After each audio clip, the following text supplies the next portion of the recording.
Welcome to Highbiz News. My name is Suresh Kochatil. Finance Minister Nirmala Sitharaman presented the Union Budget on Saturday, the 1st of February in the Lok Sabha. Predictably, there have been many reactions to the Union Budget. Well, many called it disappointing, others said it was average, and a better part of them just ignored it. Most of the reactions obviously came from the middle class, which is the main voting blank for the BJP. Now, what does the middle class want? They obviously want a tax break, especially the salaried class wants a tax break because they feel that they are the ones paying the tax for the entire country, which in a way is correct. Just 6% of Indians pay income tax compared to the entire population of the country, which is blatantly unfair. If you look at the number of automobiles that are bought, or number of foreign trips that are taken, you will find that a lot more people actually have money to spend, but they're not taxed for many reasons. As I had mentioned before in one of my earlier telecasts, the neighborhood panwala or the kirana shop makes more money than you and me, but they do not pay a single paisa income tax. There are varied reasons for that, mainly because this is an unstructured business. But what does Nirmala Sitharaman ji had to do for the middle class?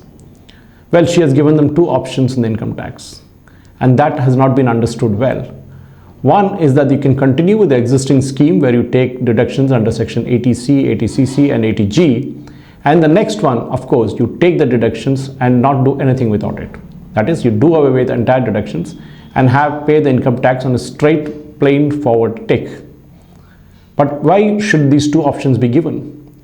Well, there are two things. I've been speaking to many commercial and economic analysts, and they tell me that the reasons why this happens is very, very obvious. Because if you take the young generation, the millennials as they're called, they've just started on a job at the age of 21 or 22, and they don't have enough money to buy a house, nor do they have enough money to put into a PPF or any other long-term security instruments which will enable them to actually take the benefits of the 80C and 80CC and other sections. Then you take the older generation, the ones who are in the 50s, who are paid off their loans and who are kind of relatively safe right now and don't want to invest in anything but for the healthcare at an older age. So two options are given, and that has not been understood well. You can take any of the options. Of course, the best part would have been that in the salaried class, which are presently taking sections under 80C, 80CC, they should be able to kind of take benefits, and there should have been a reduction in income tax in that level. Well, this tinkering can happen maybe just before the union budget is passed, and I suspect it will happen. But let us look at the entire gamut picture. The union budget is not Nirmala Sitharaman's decision. It is a decision of the union cabinet. It's a collective responsibility of the cabinet. More importantly, it is the Prime Minister's vision that is first set out at a macro level about 3 to 4 months before the budget is sought out. There are discussions with the industry bodies, the people who speak to each other, and then a collective decision is taken at a macro level as to what the union budget should contain. It is more or less like a vision document. And then it is broken down into specifics, into saying these are the things that needs to be done. And that is what is done by the bureaucrats. Quite often, the people whom I've been speaking to over the last 3-4 days who have been telling me various things, they said that the bureaucracy is driving Mrs. Nirmala Sitharaman. I think it's not just Ms. Nirmala Sitharaman, but people across the board that happens. It is not just one Nirmala Sitharaman ji who makes a budget. It is the collective decisions of numerous ministries that happens. And definitely that is very, very important. The railway ministry, for example, has been subsumed into the union budget. And therefore, you don't see much of an interest in the railway budget right now. In fact, it is to be a big event, as big as the union budget, because number of railway lines that is to be sanctioned, number of railway tracks that are up for renewal, new stations, this and that. But today, there is hardly a paragraph on the railway budget.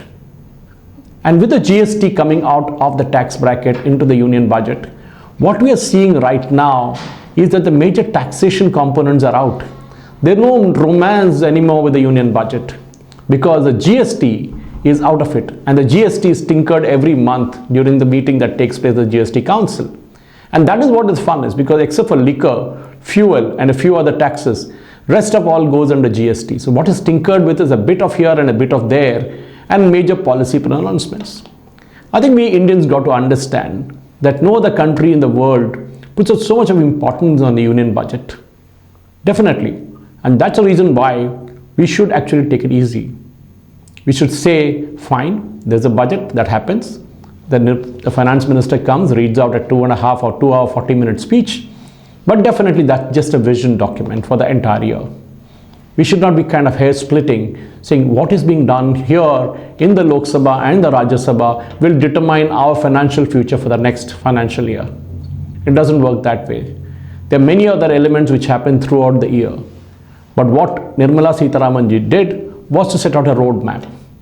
A roadmap for the next 5 years where she proposes to do away with all the concessions that go into tax saving. Remember what the economists were all talking about, and which is exactly what she said.